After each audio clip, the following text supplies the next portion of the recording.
నమస్కారం సిటీ వార్తలకు స్వాగతం. కోల్కతాలో వైద్య విద్యార్థినిపై జరిగిన హత్యాచార ఘటనను నిరసిస్తూ దేశవ్యాప్తంగా ఆందోళనలు కొనసాగుతున్నాయి. మైనార్టీ హక్కుల పరిరక్షణ సమితి ఆధ్వర్యంలో కొరటిపాడు నుంచి లక్ష్మీపురం మదర్ తెరిసా విగ్రహం వరకు ర్యాలీ జరిగింది. మహిళలపై ఇలాంటి దారుణాలకు పాల్పడే వారిని కఠినంగా శిక్షించాలని మైనార్టీ హక్కుల పరిరక్షణ సమితి రాష్ట్ర మహిళా అధ్యక్షురాలు డాక్టర్ షమా సుల్తానా డిమాండ్ చేశారు. ఉద్యోగం చేసే ప్రాంతాల్లో మహిళలకు రక్షణ కల్పించేలా ప్రభుత్వాలు చర్యలు తీసుకోవాలని కోరారు. ర్యాలీలో డాక్టర్ సారిక, వైద్య విద్యార్థులు, వీఎల్సీసీ సిబ్బంది పాల్గొన్నారు. కోల్కతాలో జరిగిన అన్యాయం, అరాచకం, ఆ అమ్మాయికి 36 గంటలు డ్యూటీ చేసుకొని కొంచెం రెస్ట్ తీసుకోవడానికి సెమినార్ హాల్కి వెళ్తే జరిగిన అరాచకాన్ని గురించి వింటూ ఉంటే మాటలు రావట్లేదండి. మనుషులా లేకపోతే అసలు మృగాల్లాగా మారుతున్నామా ఒకసారి ఆలోచించండి. Please save humanity. ప్రతి ఒక్కళ్ళు ఎవరైతే నిందితులు ఉన్నారో వాళ్ళందరికీ కంపల్సరీగా శిక్ష పడాలి. ఇలాగా ఇంకో అమ్మాయికి జరగకూడదు అంటే ఎలాంటివి తీసుకోవాలో చర్యలు తీసుకోవాలి. మెడికల్ కాలేజ్ అయినా ఎలాంటి వర్క్ ప్లేస్ అయినా ఒక మహిళకి రక్షణ కల్పించాలి. అరండర్పేట 11వ లైన్లోని పోతులూరి వీరబ్రహ్మేంద్ర స్వామివారి పునః విగ్రహ ప్రతిష్టా మహోత్సవం వైభవంగా జరిగింది. ఎమ్మెల్యే గల్లా మాధవితో పాటు టీడీపీ నాయకులు పాల్గొని ప్రత్యేక పూజలు నిర్వహించారు. ప్రజలు సుభిక్షంగా ఉండాలని ఈ సందర్భంగా ఎమ్మెల్యే గల్లా మాధవి ఆకాంక్షించారు.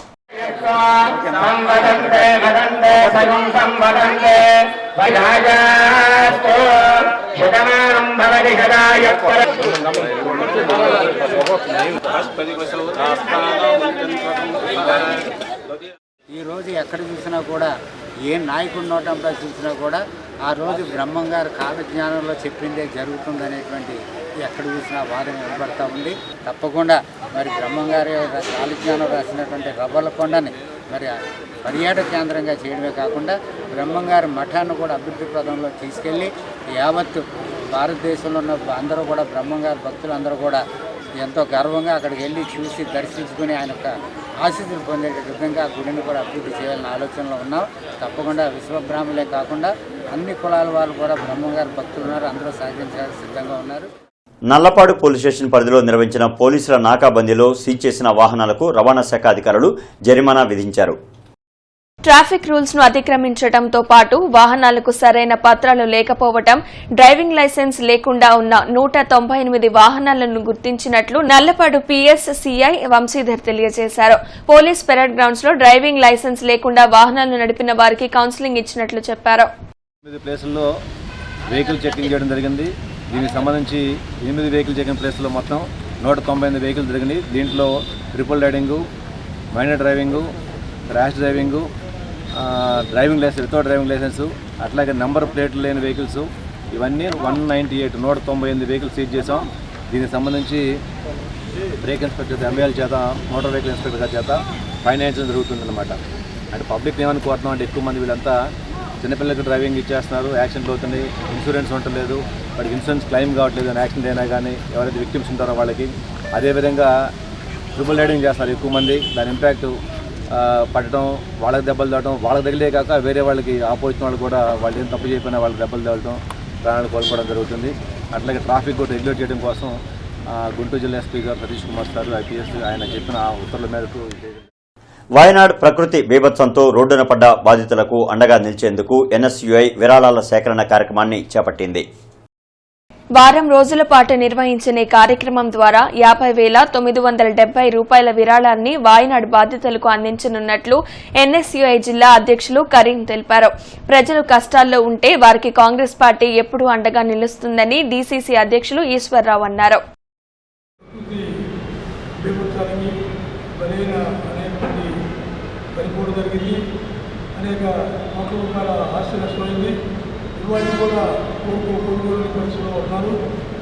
ఈ మధ్యనే రాహుల్ గాంధీ గారు, ప్రియాంక గాంధీ గారు ప్రాంతాన్ని పరిశీలించి రావడం జరిగింది.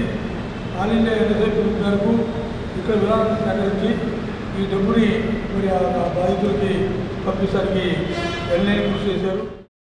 వాయనాడు ప్రాంతంలో ప్రకృతి బీభత్సం వల్ల అక్కడ వందలాది మంది ప్రజలు ప్రాణాలు కోల్పోతున్నటువంటి పరిస్థితి. వేలాది మంది ప్రజలు వాళ్ళు నివసించేటటువంటి ఇళ్లను కూడా కోల్పోయి రోడ్ల మీద పడినటువంటి పరిస్థితి. వాటినన్నింటినీ కూడా దృష్టిలో ఉంచుకొని అఖిల భారత కాంగ్రెస్ పార్టీ విద్యార్థి విభాగం, national students union of India అనేకమైనటువంటి కేరళ వాయనాడులో ఉన్నటువంటి ప్రజల కోసం అనేకమైనటువంటి సేవా కార్యక్రమాలు చేపట్టడం జరిగింది. వాటినన్నింటినీ కూడా మేము కూడా గుంటూరు నగరం నుంచి జిల్లా వ్యాప్తంగా కూడా మా దృష్టిలో కూడా ఉంచుకొని ఎంతో కొంతమంది కన్నా సపోర్ట్ చేయాలి అనేటటువంటి ఒక ఆలోచనతో విరాళాల సేకరణ చేపట్టడం జరిగింది. ఈరోజు నిజంగా గత 15 రోజులు అయినప్పటికీ కూడా అక్కడ అనేకమైనటువంటి ప్రజలు, పిల్లలు 3 పూట్ల తినడానికి కూడా తిండి లేనటువంటి పరిస్థితి. కమిషనర్ పులి శ్రీనివాసులు గోరంట్ల కొండ మీద నిర్మాణ పనులు నిలిచిన రిజర్వాయర్ను పరిశీలించి సంబంధిత అధికారులకు, కాంట్రాక్టర్లకు పనుల పురోగతిపై తగు ఆదేశాలు జారీ చేశారు. ఈ సందర్భంగా కమిషనర్ తొలుత ప్రాజెక్టు వల్ల ఏ ప్రాంతాలకు, ఎంతమంది జనాభాకు త్రాగునీటి సమస్య తీరుతుంది, అంచనాలు, ప్రస్తుతం జరిగిన పనులు, ఇచ్చిన బిల్లులు, జరగాల్సిన పనులు, ఇతర అంశాలను ఇంజనీరింగ్ అధికారులను అడిగి తెలుసుకున్నారు. అనంతరం మాట్లాడుతూ గుంటూరు నగరంలో అనేకేళ్ల క్రితం విలీనమైన గ్రామాలకు అత్యంత ఆవశ్యకమైన గోరంట్ల కొండ మీద రిజర్వాయర్ పనులు తక్షణమే ప్రారంభించాలని కాంట్రాక్టర్ను ఆదేశించారు. పనులు ప్రారంభించిన తర్వాత బకాయిల చెల్లింపుకు వెంటనే చర్యలు తీసుకుంటామని స్పష్టం చేశారు.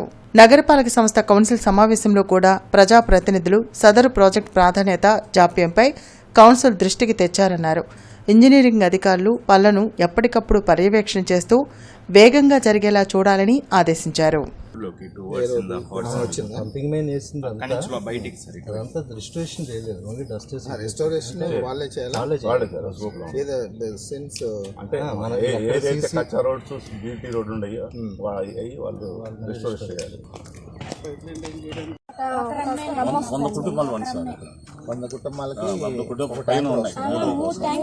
రావడానికి వస్తాయండి. ఒక రమ్మ వస్తాయి, ఒక రమ్మ వస్తాయి. మంచి నెలకి అయ్యే వాడుకోవాలి. రోజు వస్తే కాస్త ఇబ్బంది ఉంటుంది. రోజు అయితే అందరూ సరిపోతాయి. నీళ్ళు వస్తేనే వాడుకోవడం, లేదంటే అన్నిటికీ అయ్యే ఒక్క రమ్మే వాడేది సార్. ఇక్కడ వేరే నీళ్ళు కూడా ఫ్లేమ్ లేవు. కొరటిపాడు శ్మశాన వాటికను వైకుంఠ ధామం చారిటబుల్ ట్రస్ట్ వారు అద్భుతంగా తీర్చిదిద్దడం అభినందనీయమని పశ్చిమ నియోజకవర్గ ఎమ్మెల్యే గళా మాధవి అన్నారు. ఈ కార్యక్రమంలో వైకుంఠధామం చారిటబుల్ ట్రస్ట్ చైర్మన్ చుక్కపల్లి రమేష్తో పాటు ఎమ్మెల్యే గల్లా మాధవి పాల్గొన్నారు. ఈ సందర్భంగా వైకుంఠధామంలో సేవలందిస్తున్న వారికి వార్షికోత్సవం సందర్భంగా నూతన వస్త్రాలతో పాటు బోనస్ మొత్తాన్ని చెక్కుల రూపంలో అందజేశారు. ఈ సందర్భంగా ఎమ్మెల్యే మాట్లాడుతూ కొరటిపాడు శ్మశాన వాటికకు వస్తే ఒక పార్కుకు వచ్చిన అనుభూతి కలుగుతుందన్నారు. చుక్కపల్లి చారిటబుల్ ట్రస్ట్ ఇలాంటి సేవా కార్యక్రమాలు నిర్వహించడం అభినందనీయమన్నారు. అనంతరం చుక్కపల్లి రమేష్ మాట్లాడుతూ చనిపోయాక కూడా గౌరవప్రదంగా అంతిమ సంస్కారాలు జరగాలన్న ప్రధాన ఉద్దేశంతోనే చుక్కపల్లి చారిటబుల్ ట్రస్ట్ ఈ తరహాలో వైకుంఠ ధామాలను తీర్చిదిద్దుతుందని అన్నారు. ఈ కార్యక్రమంలో నగర కార్పొరేటర్లు కొమ్మినేని కోటేశ్వరరావు, వేములపల్లి శ్రీరాంప్రసాద్, మాజీ standing committee chairman Kommineni Prasad, ప్రముఖ పారిశ్రామికవేత్త వంకాయలపాటి బలరామయ్య, పారిశ్రామికవేత్త వడ్లమూడి కృష్ణ, టీడీపీ రాష్ట్ర నాయకులు కనపతి శ్రీనివాస్ తదితరులు పాల్గొన్నారు. మనిషి జీవితంలో ఎన్ని రకాల యాక్టివిటీస్లో వాళ్ళు భాగస్థులైనా కూడా వారి జీవితంలో ఇది మాత్రమే నిజం. ప్రతి ఒక్క మనిషి చివరికి రావాల్సింది ఇక్కడికే. ఈ యొక్క నిజాన్ని ఇంత సుందరీకరంగా అద్భుతంగా మలిచిన చుక్కపల్లి రమేష్ గారికి నిజంగా ధన్యవాదాలు చెప్తున్నాను. అది గుంటూరు సిటీ, గుంటూరు కొరటిపాడులో ఉండడం నిజంగా ఆనందదాయకం. ఇది నేను ఇంటర్ చదువుకుంటున్నప్పుడు రాయదుర్గం హైదరాబాద్లో సేమ్ ఇదే చూశాను. నేను అప్పుడు అనుకున్నాను నిజంగా ఇలాగా కదా మారాలి, శ్మశానాలంటే ఇలా కదా ఉండాలి, ఒక గౌరవప్రదమైన మరణాన్ని ప్రతి ఒక్కరూ అందుకోవాలి. దేవుడితో సమానమైన వైద్యులపై దాడులు చేయడం సరైంది కాదని టీడీపీ మహిళా నాయకురాలు డాక్టర్ శనక్కాయల రాజకుమారి హితవు పలికారు. కోల్కతాలో ట్రైనీ వైద్యురాలు అత్యాచారం, హత్యాఘటనగా నిరసనగా టీడీపీ మహిళా నాయకురాలు, బీజేపీ మహిళా మోర్చాల సంయుక్త ఆధ్వర్యంలో నార్త్ సెంటర్ కూడలి నుంచి మార్కెట్లోని హిమనీ సెంటర్ వరకు మౌన ప్రదర్శన, కొవ్వొత్తుల ర్యాలీ నిర్వహించారు. ఈ సందర్భంగా డాక్టర్ రాజకుమారి మాట్లాడుతూ ఆసుపత్రిలో విధులు నిర్వహిస్తున్న వైద్యులకు రక్షణ కల్పించాల్సిన ఆవశ్యకత ప్రభుత్వాలపై ఉందన్నారు. ప్రభుత్వ ఆసుపత్రిలో విధులు నిర్వహిస్తున్న వైద్యులకు పారామెడికల్ సిబ్బందికి నర్సులకు రక్షణ కల్పించాలని కోరారు. కలకత్తాలో ట్రైనీ వైద్యులపై అత్యాచారం, హత్య చేసిన వారిపై చర్యలు తీసుకోవాలని కలకత్తా ప్రభుత్వాన్ని అలాగే ప్రధాని నరేంద్ర మోడీని ఆమె డిమాండ్ చేశారు. వైద్యురాలపై జరిగిన ఇటువంటి సంఘటనలు దేశంలో ఎక్కడ జరగకుండా ఉండేందుకు కేంద్ర రాష్ట్ర ప్రభుత్వాలు కఠిన చట్టాలను అమలు చేయాలని ఆమె పేర్కొన్నారు. ఒక డాక్టర్ డ్యూటీ చేస్తున్నప్పుడు జూనియర్ డాక్టర్ 36 గంటలు ఇంటికి వెళ్ళకుండా పొద్దున్న 9ంటికి వచ్చి మరుసటి రోజు సాయంత్రం వెళ్తుంది. అట్లాంటి అమ్మాయి ఇంటికి వస్తుందని ఎదురు చూస్తూ ఉంటారు తల్లిదండ్రులు. అట్లాంటి అమ్మాయి డ్యూటీలో అంటే ఒక మహిళ పనిచేసే చోట కూడా తనకి సురక్షితంగా లేదు అంటే అది చాలా బాధాకరం. ఇంకోటి ఇప్పుడు ఉన్న పరిస్థితుల్లో ఈ లేడీస్కి మెయిన్గా కావాల్సింది సురక్షితమైన ఎన్విరాన్మెంట్. దీనికి సంబంధంగా పోలీసులు చాలా జాగ్రత్తగా ఎక్కడైతే వర్క్ చేస్తున్నారో జూనియర్ డాక్టర్స్ కానీ ఎవరైనా సరే వర్కింగ్ లేడీస్కి మంచి సెక్యూరిటీ ఇచ్చి కొంచెం సెక్యూరిటీ పెంచైనా సరే వాళ్ళకున్న ప్రాబ్లమ్స్ని డీల్ చేసేటట్టు చూడాలి. మన మమతా బెనర్జీ గారు సీఎంగా ఉండి కూడా ఒక మహిళా సీఎం ఉండి కూడా అక్కడ ఒక మహిళ పైన దారుణంగా అనమాట అంటే జూనియర్ డాక్టర్ గారి పైన అఘాయిత్యం చేసినా కూడా ఎవ్వరు కూడా స్పందించాల. ఎటువంటి సలహా ఇది కూడా లేదనమాట. 11 మంది ఎంపీలు ఉన్నారు, అందరూ మహిళలే.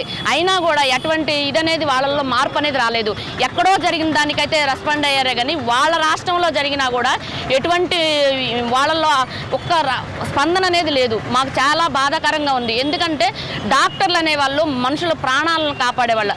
అలాంటి డాక్టర్ల ప్రాణాలు కాపాడలేని పరిస్థితిలో ఉన్నారనేది మన పశ్చిమ బెంగాల్ అనేది చాలా బాధాకరమైన విషయం. అందరూ మృగాలు, ఎందుకంటే మృగాలు మగాళ్ళు అందరూ కాదు, కొందరు మృగాలు ఉన్నాయి కాబట్టి ఈ రోజున స్వాతంత్ర్యం వచ్చి 80వ సంవత్సరం దగ్గరలో పడుతున్నప్పటికీ కూడా మనం ఇంకా కూడా ఆ రోజున ఏదైతే చెప్పారో అర్ధరాత్రి ఆడది ఒంటరిగా నడిచిన రోజున దేశానికి స్వాతంత్ర్యం అన్నారు. కానీ ఆ రోజున ఇంకా ఆ రోజులే నయమనిపిస్తుంది. ఈ రోజున పట్టపగలు సైతం మహిళ రోడ్డు మీద నడవలేని పరిస్థితి. ఈ దుస్థితి ఇంకెన్నాళ్ళు? చట్టాలు వస్తున్నాయి, చట్టాలు రావడం కాదండి, ఖచ్చితంగా బలంగా శిక్షించే చట్టాలు రావాలి. బలవంతుడికి బలహీనంగా, బలహీనుడికి బలంగా చట్టాలు పనిచేస్తున్న రోజులు కూడా ఇలాంటి ఆకృత్యాలు ఆగు. పట్నం బజార్లోని బండ బజారులో అభిరుచి కంపెనీ అవుట్లెట్ ప్రారంభమైంది. AP Genco vigilance SP Panasareddy company outlet ను ప్రారంభించారు. మసాలా కారం, కారప్పొడులు, ఇతర నిత్యావసరాలను తక్కువ ధరకే నాణ్యతతో ప్రజలకు అందించనున్నట్లు శ్రీ పవన్ దేవి ట్రేడర్స్ అభిరుచి మసాలా నిర్వాహకులు కిషోర్ కుమార్ సుబ్రహ్మణ్యం తెలిపారు. అభిరుచి అవుట్లెట్ బండ్ల బజార్ గుంటూరు నందు కొత్తగా ఓపెన్ చేయబడుతున్నది. మన దగ్గర అమ్మ ప్రేమ వలె కమ్మనైన రుచైన మసాలాలు, పచ్చళ్ళు నాణ్యతతో చేయబడును. పసుపు పొడి, కారం పొడి, ధనియాల పొడి, రసం, సాంబారు, పికిల్స్, కారపొళ్ళు, సాంబార్ కారం, ఇడ్లీ కారం, నల్ల కారం, దంపుడు కారం దంచి తయారు చేయబడును. అన్నీ కూడా హోల్సేల్గా ఎంఆర్పీల కంటే తక్కువగా ఇవ్వబడును. అలాగే మన షాప్ నందు ఫ్యాన్సీ ఐటమ్స్ కూడా లభించును. ఎంఆర్పీ రేట్ల కంటే తక్కువగా ఇవ్వబడును. తెలుగు మహిళా రాష్ట్ర నాయకులలో గంటా మౌలిక జన్మదిన వేడుకలు గుంటూరులో ఘనంగా జరిగాయి. 23వ డివిజన్లో నిర్వహించిన వేడుకల్లో ఎమ్మెల్యేలు గల్లా మాధవి, నజీర్తో పాటు డిప్యూటీ మేయర్ సజీలా, టీడీపీ నేతలు సుఖవాసి శ్రీనివాస్, జనసేన జిల్లా అధ్యక్షులు గాదె వెంకటేశ్వరరావు, డీసీసీ అధ్యక్షులు లింగంశెట్టి ఈశ్వర్రావు, ఇతర నాయకులు పాల్గొని గంటా మౌలికకు జన్మదిన శుభాకాంక్షలు తెలియజేశారు. ప్రజాసేవలో ఆమె ఉన్నత శిఖరాలు అధిరోహించాలని ప్రముఖులు ఆకాంక్షించారు.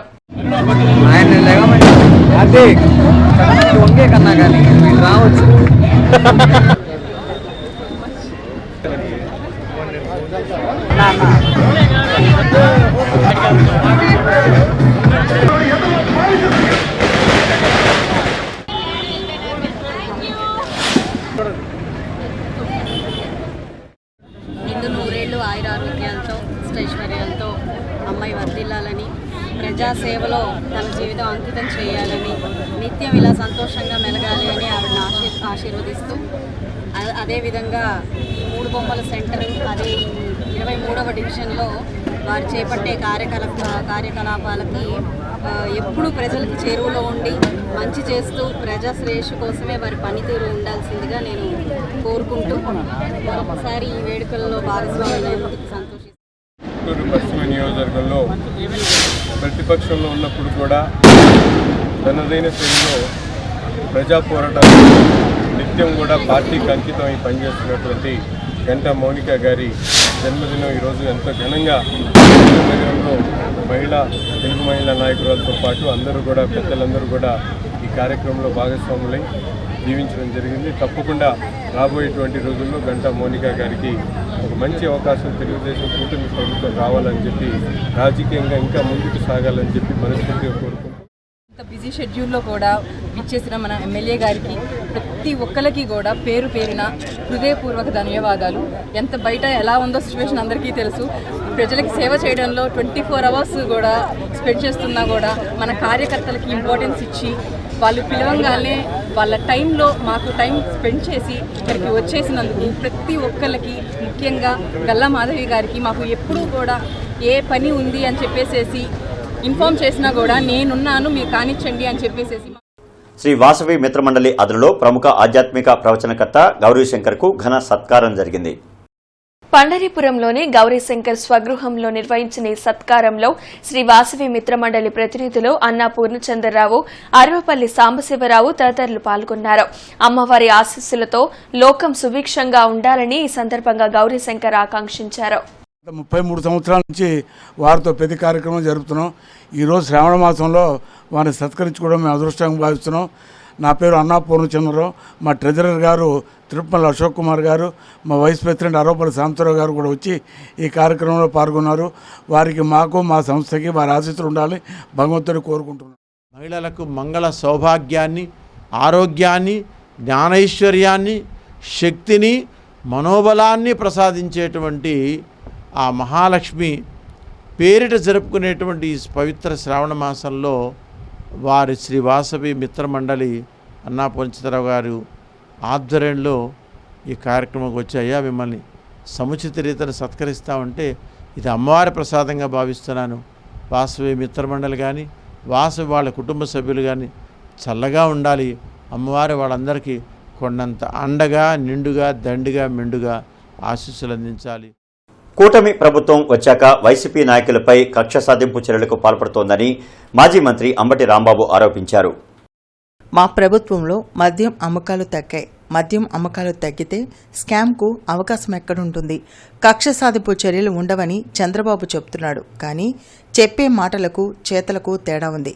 మా పార్టీ నాయకులు, కార్యకర్తలపై కక్ష సాధింపు చర్యలకు పాల్పడుతున్నారు. ప్రభుత్వం వచ్చిన దగ్గర నుంచి ఎర్రబుక్కు సంస్కృతితో కక్ష సాధింపు చర్యలు చేస్తున్నారని అంబటి రాంబాబు అన్నారు. కక్ష సాధింపు చర్యలకు మూల్యం చెల్లించుకోక తప్పదు. కక్ష సాధింపు చర్యల వెనుక మనిషి చంద్రబాబు, బుర్ర లోకేష్ దని అంబటి రాంబాబు అన్నారు. మద్యం అమ్మకాలు పెరిగితే స్కామ్ ఉంటుందా, తగ్గితే స్కామ్ ఉంటుందా? తగ్గినాయే. మా టైంలో మద్యం అమ్మకాలు తగ్గాయి. మా టైంలో మద్యం షాపులు తగ్గాయి. మా టైంలో డిస్టిలరీ కొత్త వాటికి ఏమిటికి పర్మిషన్ ఇవ్వలేదు. ఆ డిస్టిలరీలే కొనసాగాయి. స్కామ్ ఎక్కడ అవకాశం ఉంటుంది? అంటే చెత్త నుంచి స్కాములు తీసినట్టుగా మద్యం నుంచి స్కామ్ తీసి ఎవరిని ఎత్తునో వేయాలనేటువంటి ప్రయత్నం చంద్రబాబు నాయుడు గారి ప్రభుత్వం చేస్తున్నది. చంద్రబాబు నాయుడు గారి ప్రభుత్వం అధికారంలోకి వచ్చిన తర్వాత కక్ష సాధింపు చర్యలుండవని పెదాలతో చెబుతున్నారు, మాటలతో చెబుతున్నారు. చేతల్లో మాత్రం ఎవరైతే జగన్మోహన్ రెడ్డి గారికి సన్నిహితంగా ఉన్నటువంటి వ్యక్తులని, అధికారుల్ని, నాకు దురదృష్టం ఏంటంటే వైసీపీ ఐపీఎస్ ఆఫీసర్లంట కక్ష సాధింపు చర్యలు లేవంటున్నారు. కానీ ప్రభుత్వం వచ్చిన దగ్గర నుంచి ఎర్రబుక్కు సంస్కృతితో కక్ష సాధింపు చర్యలే చేస్తున్నారు. దీనికి ఈ ప్రభుత్వం మూల్యం చెల్లించక తప్పదు. బ్రాడీపేటలోని ఎస్హెచ్ఓ కార్యాలయంలో అమరావతి సాహితీ మిత్రుల సమావేశం జరిగింది. దేశం ఎటుపోతోంది అనే అంశంపై కవి సమ్మేళనం నిర్వహించారు. కరుణశ్రీ జంధ్యాల కవిత్వం గురించి వాణీరావు ఈ కవి సమ్మేళనంలో వివరించారు. దీని డైరెక్టర్ పెట్టుకుంటే షార్ట్ టు షార్ట్ డివిజన్ అయిపోయింది. షార్ట్ టు షార్ట్ అంటే మనం ఒకటి రివీల్ చేసినప్పుడు ఒక గ్రిప్ ఉండాలి. ఆ గ్రిప్ని ఎలా చూపించాడు చూడండి. షార్ట్ వేశారంటే డైరెక్టరు, అది రమణీయ పుష్పవనం. మెల్లగా 15 ఏళ్ల ఈడు గల బాలిక, డీటెయిల్స్ చెప్పల, 15 ఏళ్ల ఈడు గల బాలిక, పోలిక రాసపిల్ల, జమ్మదివడి కాళ్ల కూడా దిగుచున్నది క్రిందకి మెట్లు మీదగా. షార్ట్ డివిజన్ చేసుకున్నాయి. మానవతా స్వచ్ఛంద సేవా సంస్థ ఆధ్వర్యంలో ప్రభుత్వ ప్రాంతీయ గ్రంథాలయంలో పరిశుభ్రత మరియు మొక్కలు నాటే కార్యక్రమం జరిగింది. మానవాళికి ప్రాణవాయువును అందిస్తున్న మొక్కలను ఇష్టపడటమే కాదు ప్రేమించాలని forest range officer D Pothuraju పిలుపునిచ్చారు. పెరుగుతున్న ఉష్ణోగ్రతలతో చర్మ సంబంధిత క్యాన్సర్ల ముప్పు పొంచి ఉందని, మొక్కలను పెంచి ఆ ప్రమాదం నుంచి బయటపడాలని తెలిపారు. ఈ సందర్భంగా 1 కోటికి పైగా మొక్కలు నాటిన ప్రకృతి ప్రేమికులు వనజీవి రామయ్యను కొనియాడారు. పచ్చని చెట్లే ప్రగతికి మెట్లు అని అందరిచే ప్రతిజ్ఞ చేయించారు. గ్రంథాలయ ప్రాంగణంలో మొక్కలు నాటడంతో పాటు పోటీ పరీక్షలకు సిద్ధమయ్యే విద్యార్థుల అవసరార్థం పుస్తకాలను గ్రంథాలయానికి బహూకరించారు. ఈ కార్యక్రమంలో గెజిటెడ్ లైబ్రేరియన్ వెంకటేశ్వరరావు, మానవతా chairman Pavuluri Ramesh, president KSR, secretary K Satish, కోశాధికారి టీవీ సాయిరాం తదితరులు పాల్గొన్నారు. ఆ లిస్టులో ఉన్న బుక్స్ అన్నీ కూడా మన మానవతా తరఫున మనం ఈరోజు డొనేట్ చేయాలని మనం నిర్ణయించాము. బుక్స్ అన్నీ రెడీగా ఉన్నాయి. ఐ రిక్వెస్ట్ ఒక్కొక్క మానవతా ఎగ్జిక్యూటివ్ మెంబరు, డైరెక్టర్ గారు, చైర్మన్ గారు వచ్చేసి ఒక్కొక్క స్టూడెంట్కి బుక్ని ప్రజెంట్ చేయవలసిందిగా కోరుతున్నాను. ఫస్ట్ సార్తో స్టార్ట్ చేద్దాం. డిఎఫ్ఓ గారితో స్టార్ట్ స్టూడెంట్ సార్ నేను ఇంకొక అంటే స్టూడెంట్కి ఇస్తామండి, మళ్ళీ నేను గ్రంథాలయం తీసుకుంటాను, స్టూడెంట్స్ కాదు. నెక్స్ట్ ఇంకో పాయింట్ నేను మన రేంజ్ ఆఫీసర్ గారికి తెలియజేస్తున్నాను. సార్ మేము ఎక్కడ మీటింగ్ పెట్టినా కూడా ప్లాస్టిక్ని వ్యతిరేకిస్తూ ఒక క్లాత్ బ్యాగ్ని గిఫ్ట్గా ఇస్తాం సార్. ఈ కార్యక్రమాల్లో ఎక్కువగా పాల్గొనాల్సిందే నగరవాసులు, అదేవిధంగా విద్యార్థి లోకము. ఓకే, విద్యార్థి లోకం కొంత తక్కువగా ఉన్నారు సండే కావడం వల్ల. నెక్స్ట్ ప్రోగ్రామ్ చేసినప్పుడైతే ఏదైనా స్కూల్స్లో అరేంజ్ చేస్తే బాగా మనం చేయొచ్చు. నగరపాలక సంస్థ ప్రధాన కార్యాలయంలో రేపు ఉదయం 10 గంటల నుంచి మధ్యాహ్నం 1 గంట వరకు ప్రజా ఫిర్యాదుల పరిష్కార వేదిక జరుగుతుందని కమిషనర్ పులి శ్రీనివాసులు తెలిపారు. ఈ సందర్భంగా కమిషనర్ మాట్లాడుతూ నగర ప్రజలు తమ స్థానిక సమస్యలపై అర్జీలు అందించవచ్చని, ఈ అవకాశాన్ని సద్వినియోగం చేసుకోవాలని అన్నారు. కొత్తపేట ఏరియాలో ప్రజాసేవా సమితి పార్టీ మరియు లక్కీ ఫౌండేషన్ ఆధ్వర్యంలో డాక్టర్లకు మద్దతుగా నిరసన తెలిపారు. కేంద్ర రాష్ట్ర ప్రభుత్వాలు ఒక చట్టాలు తెచ్చి అత్యాచారాన్ని నిర్మూలించాలని జిల్లా అధ్యక్షుడు షేక్ రహీం అన్నారు. కార్యక్రమంలో షేక్ ఖాజావలి, ముంతాజ్, సమీనా, షేక్ హసీనా తదితరులు పాల్గొన్నారు. సేవే మా లక్ష్యం సర్వేజన సేవా చారిటబుల్ ట్రస్ట్ సాలిముట్టి మార్క్ మరియు ట్రస్ట్ సభ్యులు సాలిముట్టి పవన్ బాబు, ప్రశాంత్ కుమారి ఆధ్వర్యంలో ముత్యాలరెడ్డి నగర్ 5వ లైన్ క్రీస్తు సంఘం అనాథల పిల్లల హాస్టల్ నందు 100 మంది పేద విద్యార్థులకు ఉచిత బట్టలు పంపిణీ కార్యక్రమం నిర్వహించారు. ఈ కార్యక్రమానికి ముఖ్య అతిథిగా క్రిస్టియన్ కార్పొరేషన్ మాజీ చైర్మన్ మద్రాల మేనీ, 40వ డివిజన్ కార్పొరేటర్ కోటేశ్వరరావు, 45వ డివిజన్ ప్రెసిడెంట్ రావు పాల్గొన్నారు. ఇక ఈ వార్తలు ఇంతటితో సమాప్తం. నమస్కారం.